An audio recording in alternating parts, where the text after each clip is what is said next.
Hello guys, I am Umair Bhaur again with you. This time with M3. This is the latest model of FX Impact, and I have a few FX Impacts have gone through my hands, and just I wanted to share a few things, some pros and cons of M3, and I think let's start from the pros and then we will discuss about the cons and some of the remedies.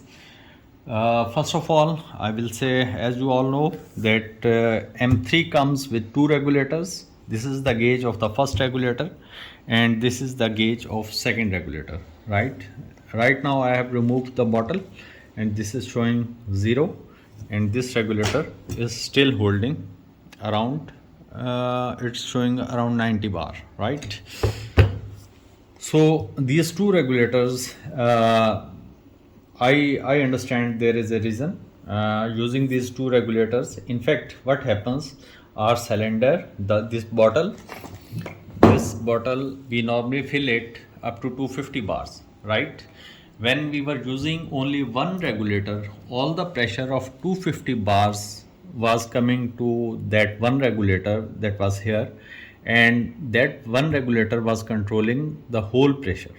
So sometimes there were some fluctuations due to you can see that at when the bottle is filled, so with 250 bars of pressure, the behavior of regulator sometimes is not that good as compared to when the pressure comes at around 180 or 170 bars. So this is the first regulator in this M3. What is the work of this first regulator? This is, in fact, this breaks down the pressure of the bottle of 250 cc 250 bars, excuse me. This breaks the pressure of 250 bars, and we adjust it. I normally prefer it setting around 170 to 180 bars, right? So what happened, this breaks the pressure, this makes the pressure of 250 bars to 170 or 180 bars, and then consistently the second reg, this bears only the pressure of 170 bars. That is, to me, is the sweet spot of the regulator for the second regulator. So I personally, as per my testing, I don't believe in keeping a difference of 30 bar between first reg and second reg, as FX says. In my experiments, I have seen that it's better to keep first reg at around 170 or 180 near around, and the second reg as required, you may say 80 bar, 90 bar, 120 bar, whatever, as per your requirement. So this is the one of the benefit of these two regulators. The second regulators, even if the first regulator is not that consistent, the second regulator has become much more consistent. Then there is an issue due to these two regs, that the recovery time of the reg is second, especially the second reg, is a bit slow. So for that purpose, we have to do some modifications, a bit larger of hole in the Durlin piston of the regulators of the both the regulators. That addresses this issue, and the pressure and the recovery time that gets settled, and that gets fixed, that issue, right? And there are some other mods that we can discuss later.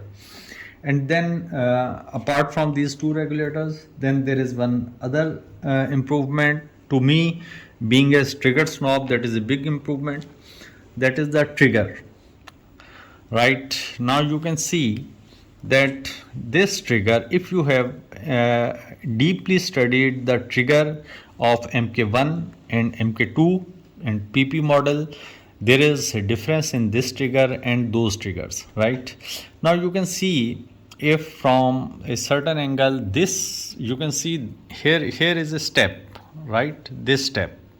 So this step is giving a certain angle to this wheel that is important, and this cut that is important, that engages into the sear. This is the part of the sear, and the real sear is hanging above it. And this modification of this angle and this uplifting about just half an so that is creating a great deal, and this trigger is working much better and much crisp as compared to previous models, right? Then there is one more more improvement in this trigger, that here is a slit, right? Just like dovetail, there is a small, very thin one here, and this whole trigger travels forward and backward.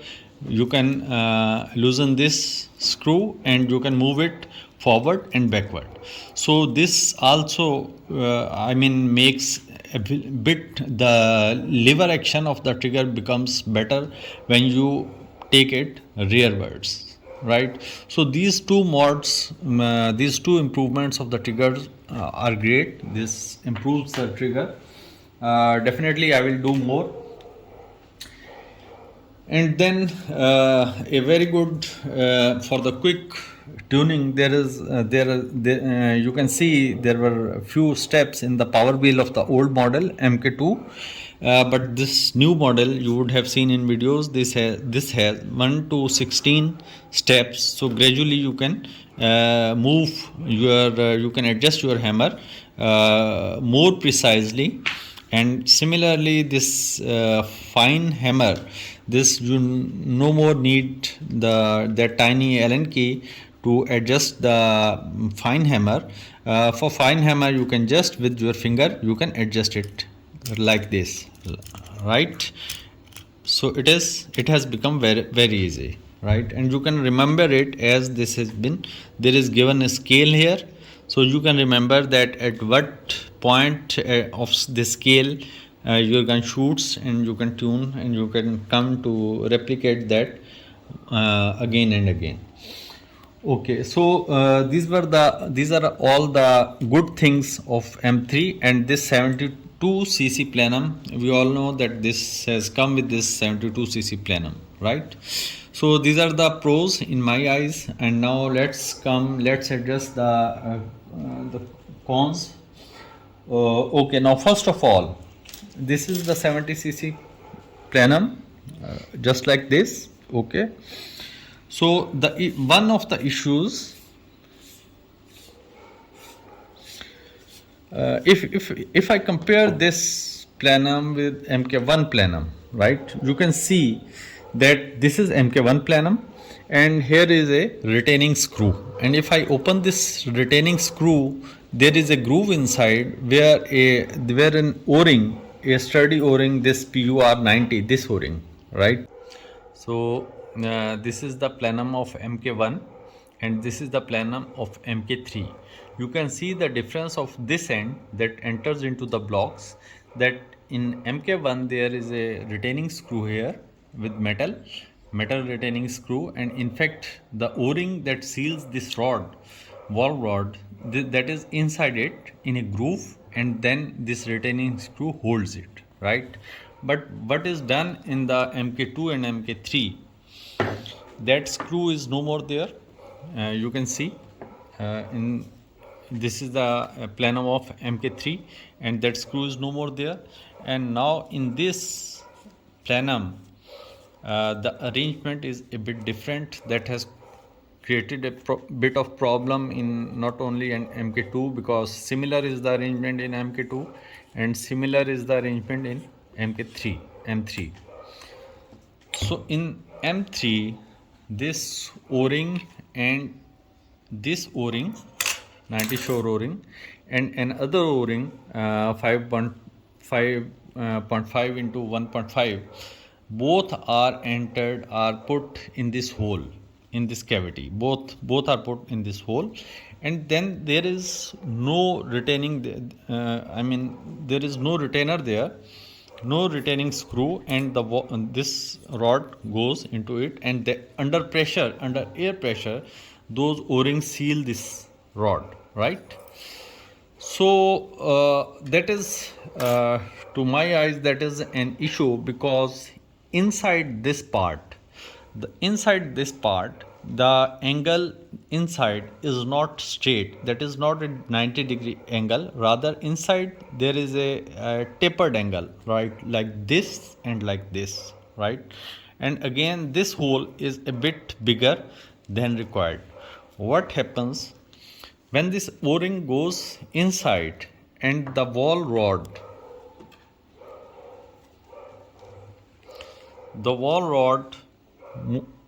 goes like this,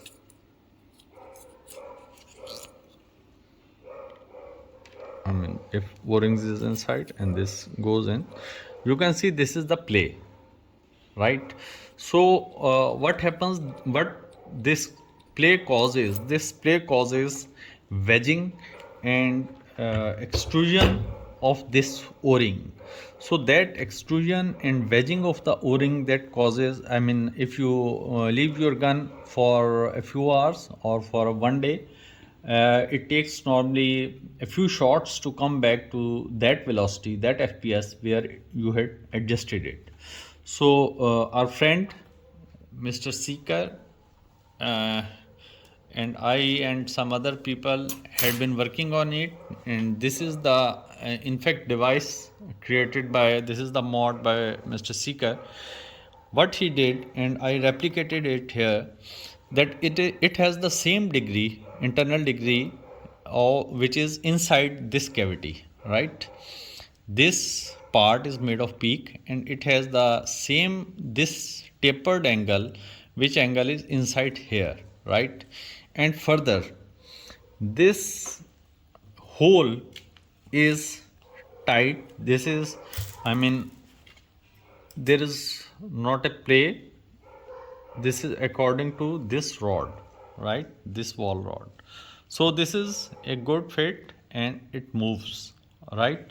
So for the extrusion of the o-ring there is no space allowable. The o-ring, this o-ring, when it will sit there, the o-ring will come like this over here, okay? Now as there is no wobble in this peak part, o-ring cannot extrude, it cannot wedge, right? That helps a lot eliminating the extrusion issue and the wedging issue, and that helps to make your gun more consistent. And even if you pick your gun after a couple of days, your gun will not require a few 4 or 5 or 6 shots. So this is to address that issue, right? You can do it.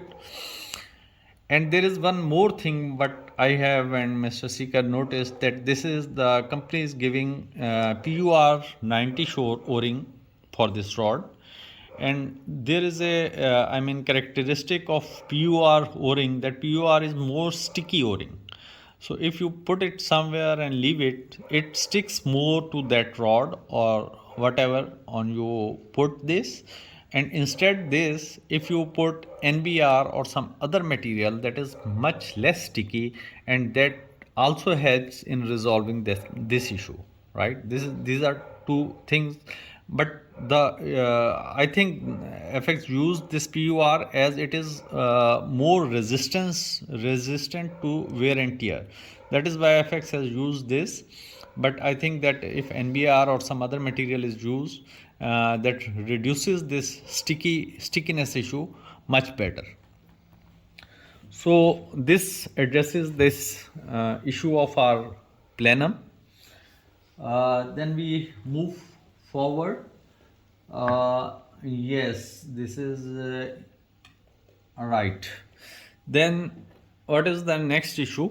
To me, the next issue is that this wall spring of M3, the coils are too close and the thickness of spring wire is too much. I normally prefer a bit, please focus, this kind of spring. This kind of spring is, to me, it is more usable and gives even better results, right? Then there is one more modification FX has done, and that is, you see there is no rubber ball here. In previous MK1 model there was here a rubber ball, and MK2 PP model there was especially in Slack Power Kit there was a ball moving inside the spring. But what they have done here, if I open it, you can see there are here are two rubber balls right behind this. So these are two rubber balls in a certain one is smaller and the other is bigger in a certain sequence. These are put here, and then here is the locking screw, and those balls make this thing flexible, right? So what happens that when the hammer strikes and this rod and the front nut comes and hit this, right, this compresses, the ball compresses and then relaxes. And what was the in that slug power kit, the arrangement was this, that there was a spring and there was a rubber ball that was inside the spring, right? So I prefer this arrangement. I tell you the reason why I prefer this arrangement. Now what happens, I have seen that if I increase the hammer hit a bit more, when the hammer goes and the front part of this ball rod that is screwed here, that hits this metal part, there is a very awkward sound you will see, you will listen. That is a very noise, just like tongue, that you can feel that two metal parts are striking each other. So that is not a good noise, that is a noise rather, not sound. So that is not good. Here there is a contact of metal to metal, but in this arrangement there is no metal to metal contact, rather that the same rod that hits this rubber ball directly. So even if your hammer is hitting more powerfully, there is no that inconvenient sound there. So this is the difference between the old arrangement of the wall adjuster and the new arrangement of the wall adjuster. And I prefer the old arrangement, and I will modify in my this is not my gun, in my M3 I will modify the arrangement and will go back to the previous arrangement. Further, in MK2 as well as in M3, what I see that there is one more issue, and that is, if we go back to MK1, this kind of hammer was used, right? And there was a bumper used, this 90 shore bumper was used, right? And this was the hammer and this was the bumper, and here was the that metal part that was screwed on it, and it used to go here and hit this. And the issue was that this 90 shore o-ring used to it was destroyed very quickly. Later Mr. Ernest and some other tuners started using Delrin washer here, and that fixed the problem. The Delrin washer putting here fixed the problem, and we didn't use this o-ring anymore, right? But in MK2, what the FX did, they put that Delrin on the collar of this hammer, and similarly in MK3 there is also a Delrin collar here. But in MK2 and MK3, the Delrin collar that is that comes stock with this hammer, I have seen that after some use that gets smashed with hits. So I don't prefer that arrangement. What I feel that I should go back to the Delrin washer. again, not here. I will remove this Durlin that comes from the factory, and I will put a washer of Durlin on here, just like in MK2 we used to do. And what I feel that in 0.357 FX still gives the same arrangement of giving Durlin washer here, right? So that improves the things. Okay. Right. I think I have covered all these things. Only one thing is remaining.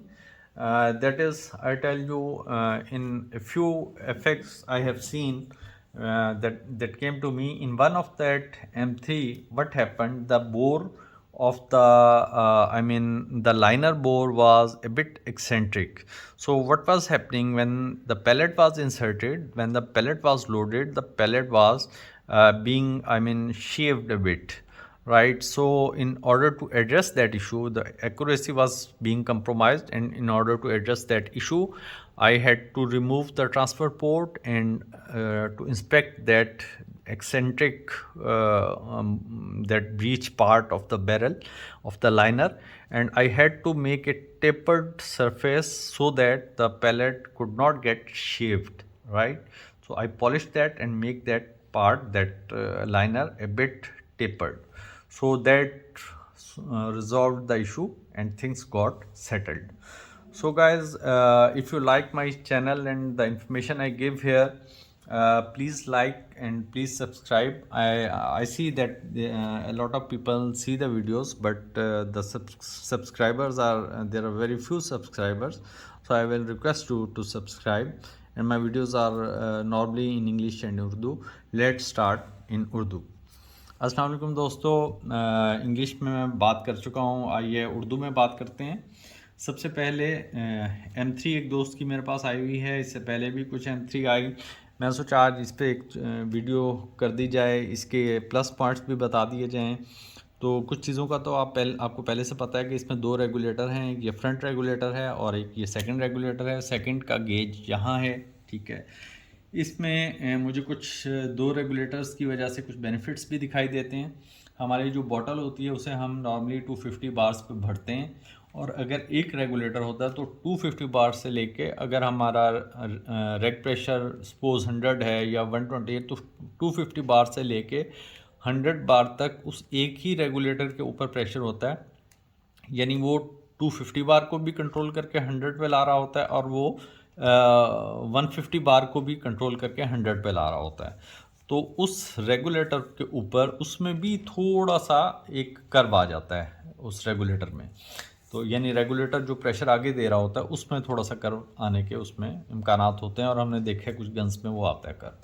तो ये first regulator ने एक काम ये करता है, और मैं एज अपोज टू एफएक्स थोड़ा सा इस आपको बताऊं। एफएक्स नॉर्मली ये कहता है कि 30 बार का फ़र्क रखें दोनों रेगुलेटर्स में। मैं नॉर्मली ये रिकमेंड करता हूं कि आप पहले रेगुलेटर को 170 या 180 के आसपास रखें, और दूसरे रेगुलेटर को आप 80, 90, 100, 120 कहीं भी रखें। इनका डिफरेंस ज़्यादा होना चाहिए, तो आपका रिकवरी टाइम भी अच्छा होगा। और इस रेगुलेटर को सिर्फ इस काम के लिए यूज़ करें कि बॉटल का हाई प्रेशर का जो बर्डन है 250 बार, ये उसको तोड़ के 170 या 175 के करीब ले आएगा, और दूसरे रेग पे प्रेशर कम पड़ेगा। इस तरीके से आपका दूसरा रेग, अगर ये इतना कंसिस्टेंट नहीं भी होगा तो दूसरा रेग इंतहाई कंसिस्टेंट हो जाता है, और वो पहले की निस्बत, एक रेग वाले सिस्टम की निस्बत ये बहुत ज़्यादा कंसिस्टेंट हो जाता है।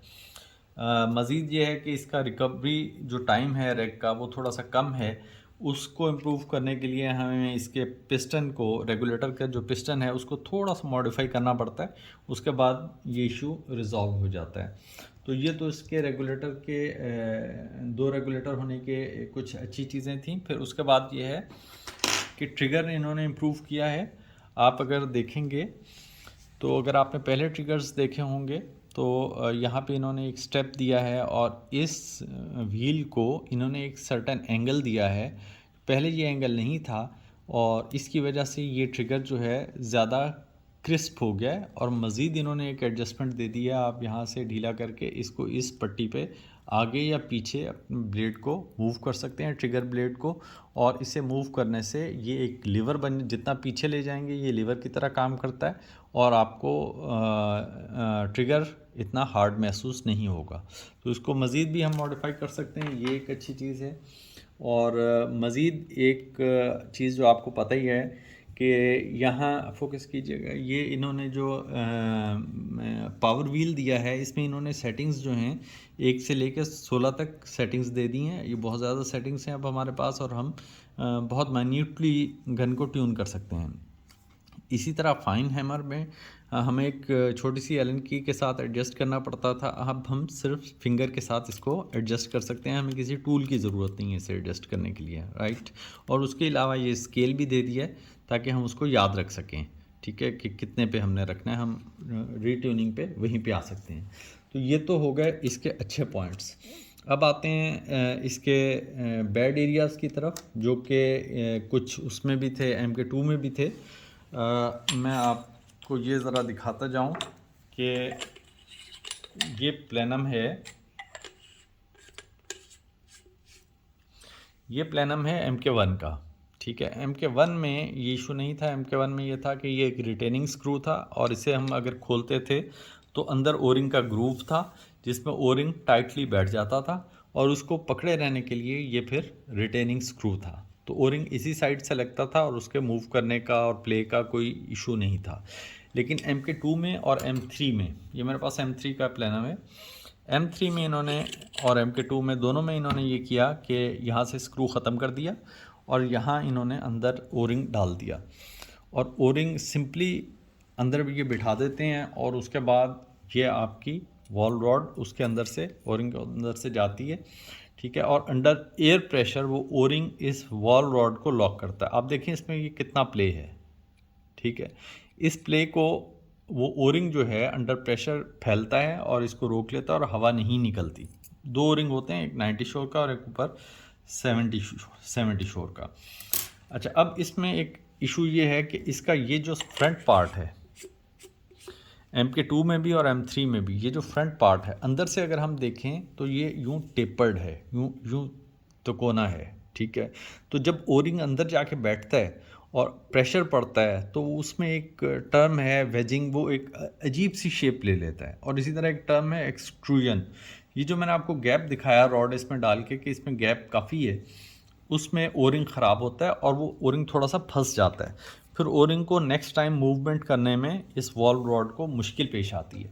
तो उसमें होता ही है कि आप अगर 2 दिन के बाद या चंद घंटों के बाद भी अगर एक शॉट लेते हैं इसका, तो उसमें आपकी FPS वेरी करते हैं और 2-3 शॉट्स लेने के बाद आपके FPS वापस आते हैं।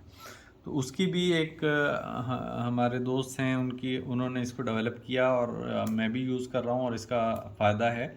ये एक पार्ट है पीक का, और इसके आगे वही एंगल है, ये देखें तिरछा टेपर्ड एंगल है, इसमें वही एंगल बनाया गया है जो कि इसके अंदर एंगल है। तो होता ही है कि ये हम अंदर से डालते हैं सबसे पहले तो ये बिल्कुल आगे जाके बैठ जाता है, और इसका जो इंटरनल डाया है वो एग्जैक्टली वही है जो कि इस रॉड का है।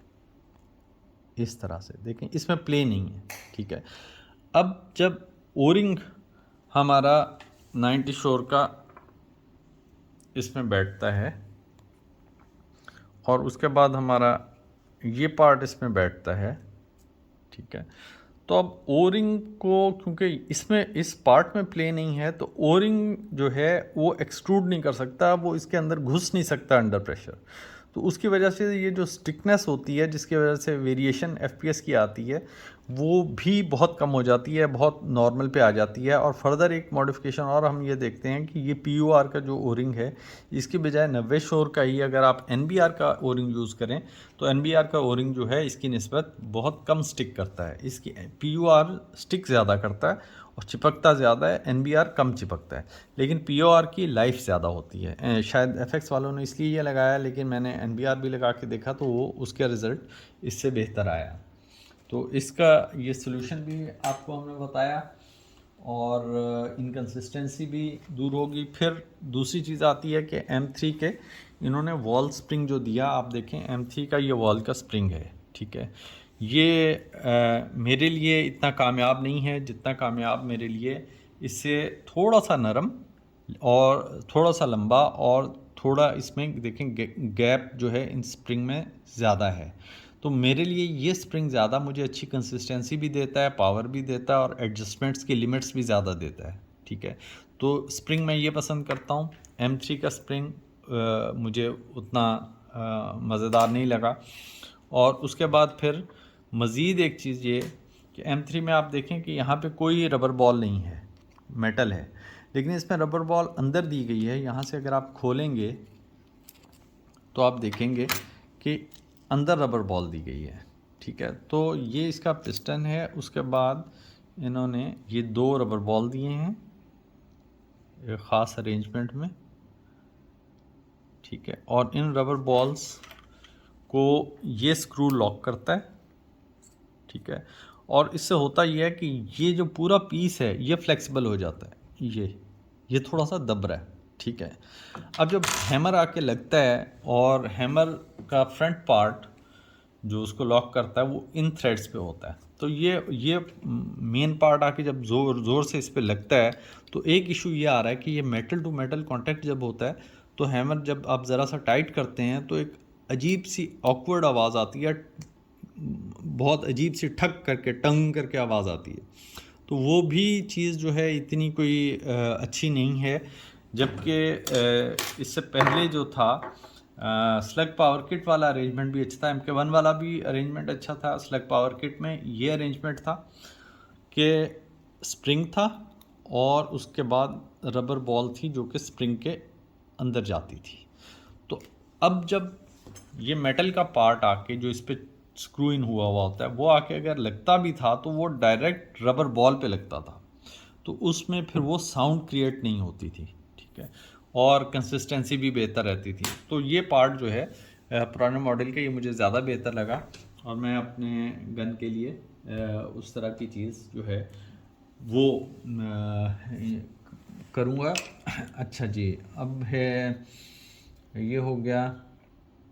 अच्छा, एक चीज़ और जो MK2 में भी थी और M3 में भी है इशू, वो ये है कि आपने देखा होगा कि MK2 का पावर प्लेनम जो है उसमें भी यहाँ एक छोटा सा कॉलर है प्लास्टिक से का, और M3 में भी आप इसे खोलेंगे तो यहाँ पे एक कॉलर है प्लास्टिक से का, वो बेसिकली डर्लिन है।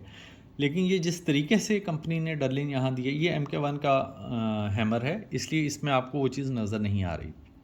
बाद के मॉडल्स में वो चीज़ नज़र आ रही है, लेकिन जो जिस तरीके से दिया गया है वो इस तरह से है कि ये जब बार बार जाके हिट करता है तो वो स्मैश हो जाता है, वो स्ट्रेंथ ख़त्म होती चली जाती है। अच्छा, MK1 पहले मॉडल में हम ये करते थे कि हम एक यहाँ पे डर्लिन नहीं था लेकिन हम एक डर्लिन की वॉशर बनाते थे और वो एक डर्लिन की वॉशर हम इसमें डाल देते थे और ये आके उस डर्लिन की वॉशर पे लगता हिट होता था और वो एक बम्पर का काम करता था।